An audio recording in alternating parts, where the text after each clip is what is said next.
Hoje vamos falar um pouco sobre olhar com esperança para o futuro. Eu acho que estive a pensar muito qual seria, eu sempre penso, para mim é sempre o que é relevante para a vida de cada um de nós nestes tempos. Um tempo em que estamos a fazer uma mudança na nossa vida, todos nós percebemos, não é? Um tempo em que de alguma forma, coletivamente, como país e como globalmente, como mundo, vamos mudar, eu acredito, e estamos a mudar para novos tempos. Não sei como é que eles vão ser, alguém sabe? Não, eu acho que nem os mais otimistas já dizem que não sabem, não é? Mas, de qualquer das maneiras, eu penso que há coisas que nós cá temos que refletir nos dias que estamos a viver. Estava a pensar um pouco acerca disso, não é? O que é que tem feito o isolamento social? O afastarmos das pessoas. É interessante que, mesmo na nossa família, eu ainda estou com dificuldades em abraçar. Houve uma altura que nós nem dávamos as mãos em casa. Estranho, não é?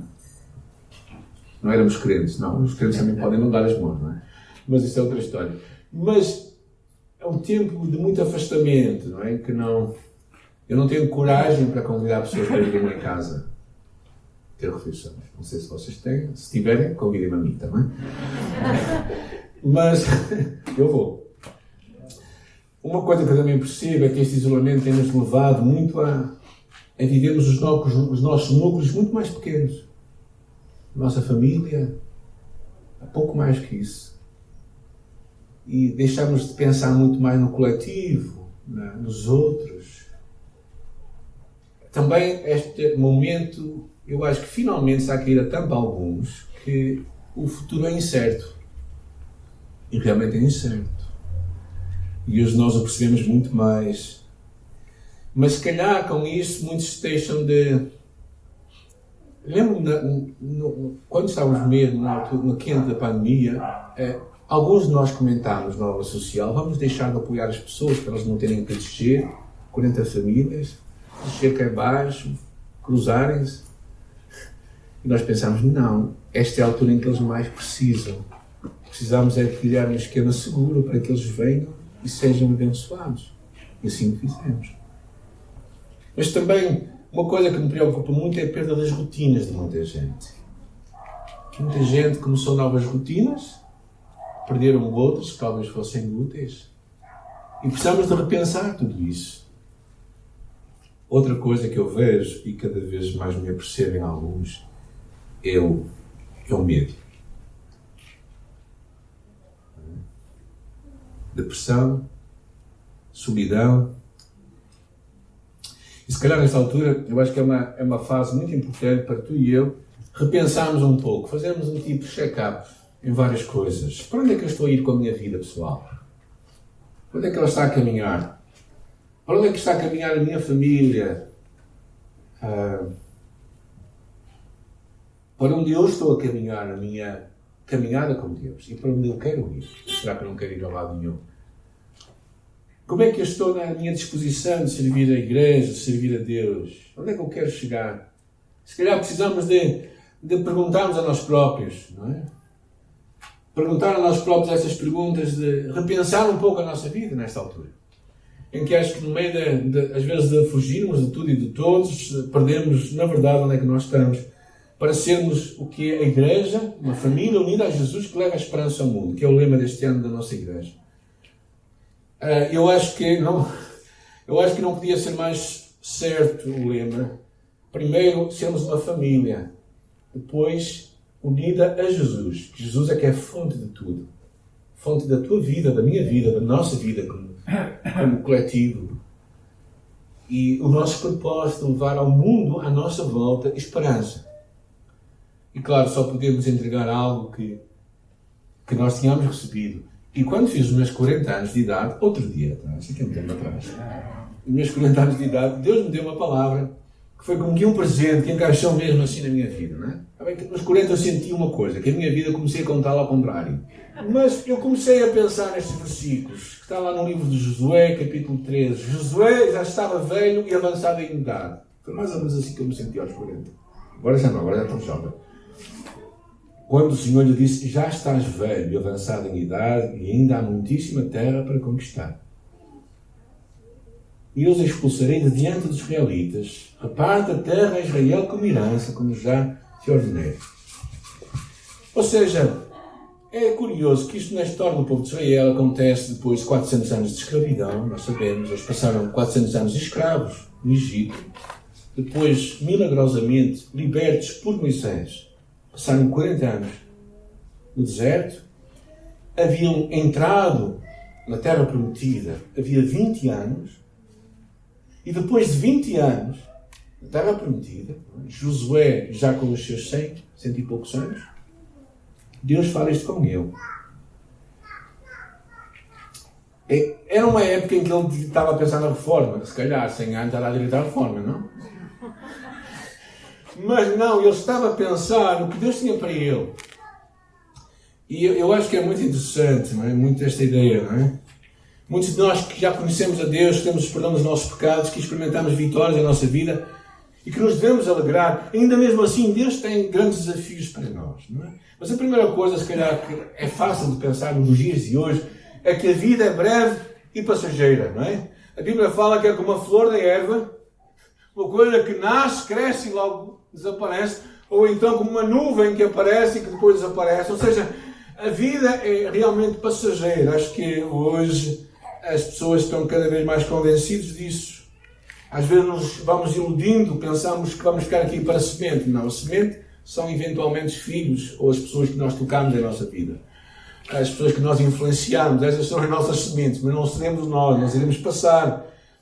E essa é uma necessidade de hoje, para ti e para mim, termos uma consciência da nossa vida transitória aqui na Terra e também que nós, tu e eu, iremos prestar contas a elas a Deus. Ou seja, isto aqui basicamente é um tempo em que Deus te deu para tu mostrares quem tu és. Para depois receber a recompensa. Como uma preparação para um teste.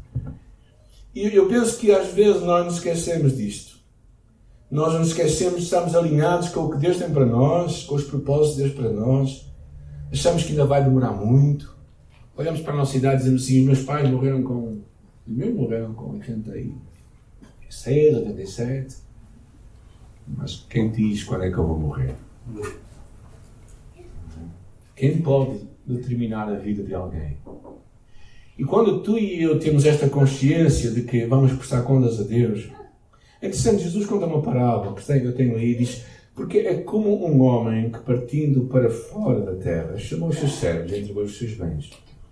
A um deu 5 talentos, a outro deu 2, e a cada um, segundo a sua capacidade, e eles orientou-se logo para muito longe. E muito tempo depois veio o Senhor daqueles servos e fez contas com eles. Um destes dias, tu e eu estaremos na presença de Deus e iremos prestar contas da nossa vida. Não é? Tens medo? Eu não tenho medo. Não é? Estou a fazer tudo certinho? Também diria que não. Agora, a minha relação com Deus não é uma relação de medo. Eu estou plenamente seguro que a minha vida está nas mãos de Deus e que Ele perdoa os meus pecados. E quando eu o vi face a face, talvez o meu maior medo é conseguir ver a tristeza nos seus olhos e dizer que tu não cumpriste o que eu queria que tu fizesses. Mas mesmo assim, eu sei que há um lugar para mim, um lugar seguro. Para ti também, se conheces Jesus Cristo, um lugar seguro. Mas mesmo assim, não nos íamos deixar basicamente, de não nos importarmos. Como diz Romanos 12, diz, Deus recompensará cada um de acordo com as suas obras. Ou seja, há claramente um galardão, há uma recompensa. E se calhar tu e eu às vezes vamos como o filho pródigo mais novo, ficamos um pouco para longe da casa e precisamos de cair em nós. Para pensar, o propósito de Deus para ti e para mim não é, como eu costumo dizer, não é simplesmente gastar o ar de toda a gente. É termos uma vida com propósito e significado. É usarmos a nossa vida para abençoar outros, tocar outros com a mensagem de Cristo, com o amor de Jesus. E perceber isso, que é interessante quando Jesus fala com Pedro, E Pedro estava basicamente a dizer, Jesus, não vais pelo caminho mais difícil, não vais à cruz. Para que é que vais fazer uma coisa dessas? E procura dissuadi-lo, não é?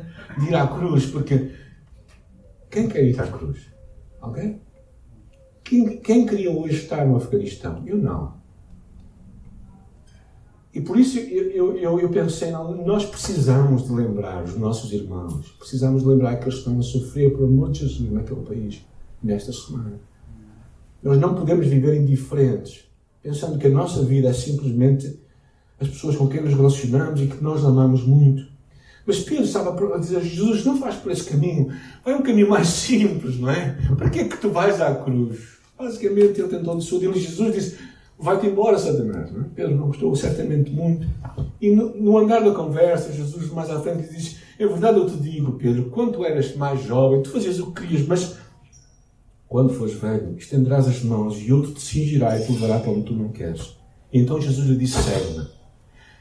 A Pedro foi prometido uma coisa naquele dia, sem ele saber, é que ele teria o mesmo final do seu Mestre Jesus Cristo. E mesmo assim ele o seguiu. Quando eu vejo aqueles que decidem abraçar a chamada de Deus para povos daqueles, eu tiro-lhes o chapéu. Honro Deus por a vida daqueles que amam Jesus a ponto de deixar o seu conforto para ir a lugares de perigo, por amor de Jesus. Ontem eu falava com o Flávio e estávamos a conversar, o Flávio e Marcelo, mandam beijinhos para todos, nossos missionários em Santo Meio e Príncipe. Estão muito animados com finalmente receber o papel depois de 5 meses para a construção do galinheiro.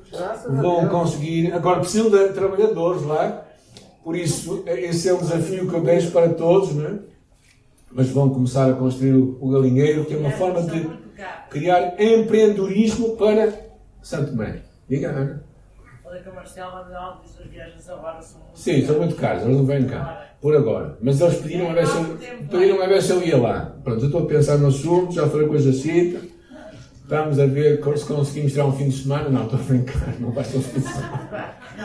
Mas eles mandam um grande abraço. E no meio da conversa e de estarmos a orar também por eles, estar a orar por eles, a Bia saía, entrava e dizia assim, olha, a Bia precisa de ir a um lugar onde haja civilização. E achei aquilo muito interessante, a miúda, é que nós vimos nascer e crescer aqui connosco, não é? Claro que eles também, graças a Deus, sentem-se seguros, sentem a mão do Senhor sobre eles. As crises que eles tiveram também passaram, de saúde. Eu acho que estou mais preocupado com eles do que eles. Eu insisti com eles para planearem, realmente tratarem da saúde, particularmente a Marcelo. Mas os caminhos de Deus são muito diferentes dos nossos. E Josué, quando estava nesta altura, ele teve que chegar àquela conclusão. Não, a minha vida ainda tem de contar. Ainda tem que haver alguma coisa mais para mim. E por isso Deus dá um desafio muito interessante. A palavra de Deus ali, não é? Que é conquista a terra. Ele faz este desafio para os outros. Ele faz conquistar a terra que Deus já prometeu. Não é? Confiado nas promessas. Não é? A promessa era que a terra era deles. Mas a terra era deles como herança. O que é que tu tens que fazer à herança? Recebê-la. Agora há um processo, se vocês não tiverem pessoas acima de vós que vos deixem uma boa herança, vocês podem rejeitar a herança, sabem disso. Isso é só uma dica, pronto. Como já há várias pessoas, meus amigos, que tiveram que rejeitar a herança para não ficarem com uma má herança. Mas a herança de Deus para nós é boa. E a herança de Deus para o povo era muito boa. E basicamente o que eles tinham que fazer era avançar, era conquistar, era pegar naquilo que Deus estava a dar. E por isso eles tinham que olhar para o futuro com esperança. Eles tinham que acreditar, não é? É interessante que ele diz mais à frente, no capítulo 23, versículo 3, diz assim, vós tendes visto tudo o que o Senhor Deus fez a estas nações por causa de vós. É o Senhor que tem pelejado por vós. Ou seja, havia esta convicção profunda, não é? Que também vem nas palavras de Jesus, que os campos estão brancos e preparados para a colheita. Eu não sei se vocês acreditam nisto, mas de alguma forma tu e eu, no que Deus te entregou a ti, nas tuas mãos, que tu tens hoje, tu deves ser grato. Quem está vivo hoje? Aleluia. Diz graças a Deus. Ok. Alguns ainda estão mortos, mas espero que ressuscitem durante este tempo. Mas temos tanto para agradecer a Deus. Tanto para agradecer a Deus. Tanto. Temos orado semanas e semanas e semanas por um diácono numa igreja da nossa irmã Roseiros, que o grupo de oração, temos um grupo online que ora, e para a frente e para trás, faleceu ontem, creio eu, ou antes de ontem. Mas temos que celebrar o que Deus nos dá, as bênçãos de Deus. Temos que celebrar o que o Senhor nos deu hoje, no dia do sol. Temos que celebrar o que Deus te deu, a tua família, os teus amigos. Tanta coisa para celebrar. E o que eu gostava de pensar convosco, não é? Temos esta atitude de celebrar o que Deus nos tem dado. De sermos gratos. E não é? Hoje o meu último filho faz anos. Não é? Agora eu tenho outros filhos, são os meus netos. Aleluia. São os melhores filhos que assim, quando à noite vão dormir na casa dos pais deles. Não é? Mas celebro a vida do meu filho, Daniel, hoje.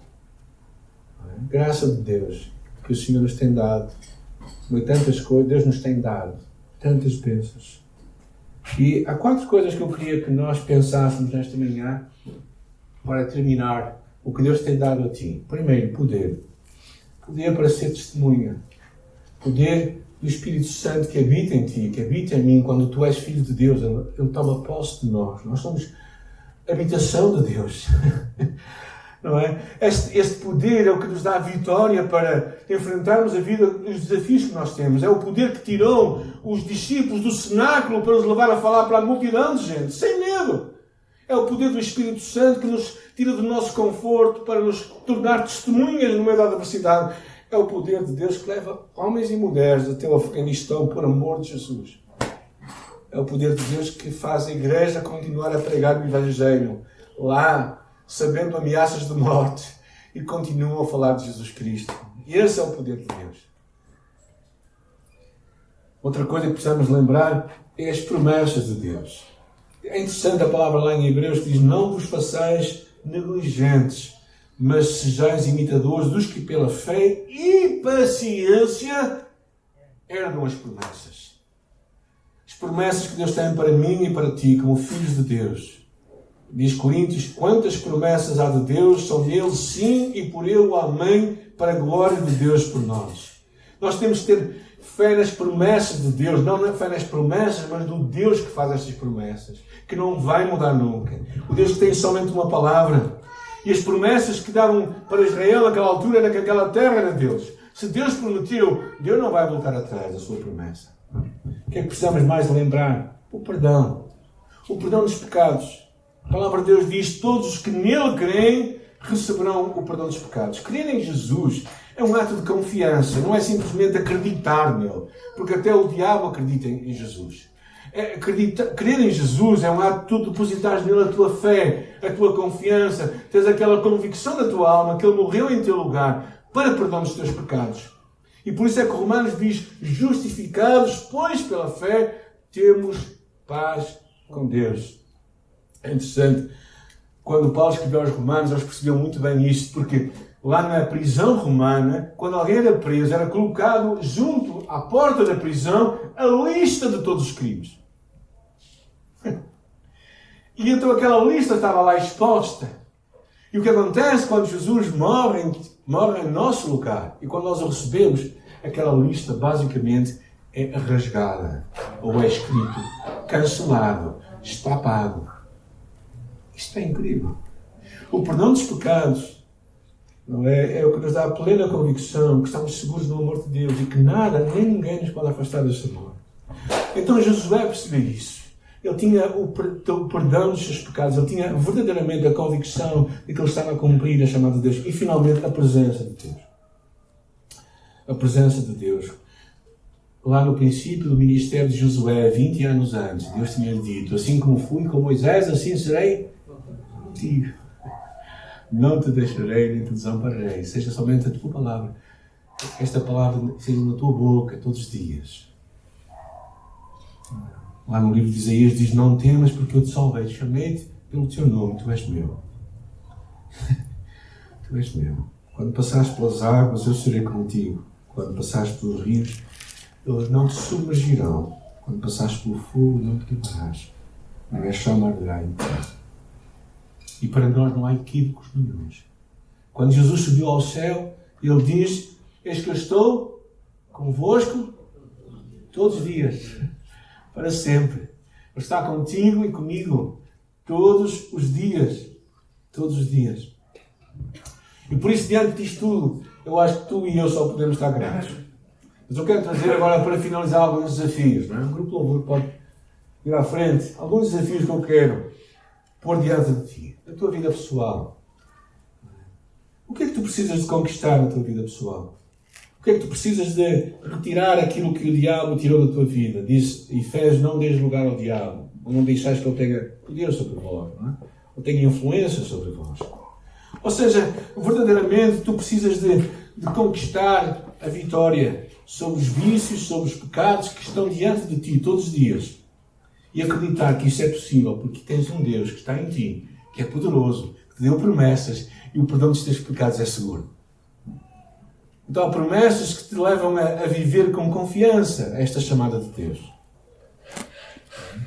E 1 Coríntios diz assim: não veio sobre vós tentação senão humana, mas fiel a Deus, com tentação também vos dará um escape. Deus tem escape para a tua vida, para a minha vida. Deus tem livramento. Segunda coisa que eu quero que tu penses: tua família. Educa os teus filhos, não somente como bons cidadãos, mas principalmente como discípulos de Jesus. Então, educar os nossos filhos segundo o coração de Deus. Entender isto. Lutar pela nossa família. Trabalhar por ela. Perceber que uma das armas de Satanás vai ser derrotar a nossa família. E nós precisamos de tomar posse e viver o que Deus tem para nós. E também, se tu tens que recuperar algumas coisas, busca o Senhor. Busca Deus. Eu acredito que esse é um dos grandes propósitos. Não é? Temos famílias que amam Jesus. Terceira coisa, a nossa igreja. Desafios de uma sociedade consumista, pensarmos que a melhor coisa é dar do que receber. Eu falava isto com uma pessoa que outro dia veio nos pedir ajuda. Eu disse assim: eu gosto tanto de dar. Sabes porquê que eu gosto de dar? Parece um pouco egoísta. Porque eu já recebi e posso oferecer. E nós temos percebido esta alegria de dar. Não é? Como igreja também. Aproveitar as oportunidades que Deus nos dá para servir a nossa comunidade. Eu estava a pensar: será que nós podemos fazer alguma coisa por um afegão? Eu estava a ouvir o testemunho de um rapaz que estava aqui na universidade e que foi apoiado por uma assistente social que ajudou a fazer o mestrado, e no meio desta situação toda, não é? Ele perdeu a bolsa e de repente ele conseguiu ter alguém que o ajudou a terminar os seus estudos. Não é? Fiquei fascinado com isso. Será que nós, como igreja, podemos abençoar uma família? Será que nós podemos falar com alguém e sermos parte de uma solução para alguém? Isto estava a incomodar a minha alma. Porquê? Porque eu não posso simplesmente olhar e pensar que Deus nos abençoou e que nós somos abençoados, mas temos que olhar para fora, temos que pensar nos outros. E claro, finalmente, em Portugal e no mundo, temos vários casais missionários apoiados pela nossa igreja. Já alguma vez ligaram para um deles dizendo: então como é que tu estás? Eles gostam tanto de simplesmente que alguém pergunte-lhes isso. Sentem-se abençoados.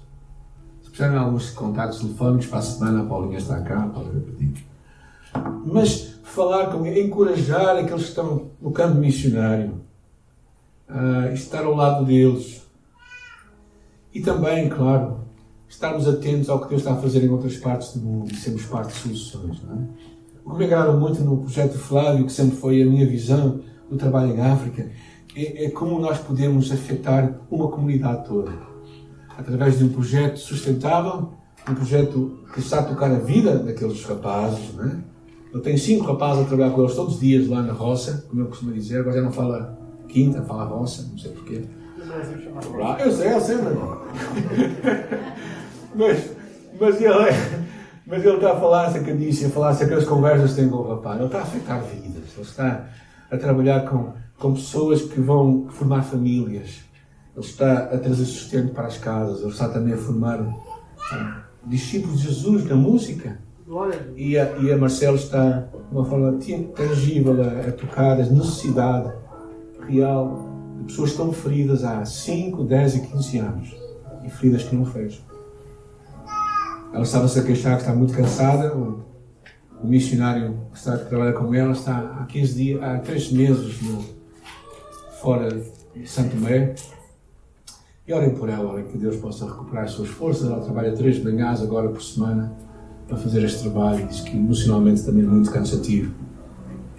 Mas há muitas oportunidades. Há muito para conquistar. Mas precisamos ter esperança. Porque eu acredito, sinceramente, que o que Deus tem para ti e para mim é algo ainda melhor do que aquilo que nós temos vivido. Não depreciando o que Deus nos deu, mas celebrando o que Deus nos deu, olhando para a frente com esperança.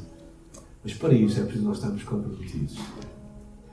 É preciso nós não ficarmos a olhar simplesmente as notícias que trazem más notícias, mas precisamos de olhar para os bons exemplos daquilo que Deus está a fazer no mundo. Maximiliano Kolbe foi um dos meus devocionais há pouco tempo atrás. Eu fiquei impressionado com a história daquele homem. Quando ele decide, no meio de um grupo de 10, no qual ele não foi escolhido, tomar o lugar de um homem para morrer em seu lugar. Não é? E às vezes, não é? Falava de serviço ao pessoal que vai ser batizado e estava-lhes a falar, então o que é que significa servir? Dá trabalho? É gostoso? E elas olharem para mim e começaram a pensar um pouco assim, pois dá trabalho. Mas a recompensa que Deus tem para nós, ninguém a pode tirar. Eu quero te encorajar hoje também a olhares para a tua vida e perceberes que Deus tem muito mais para ti.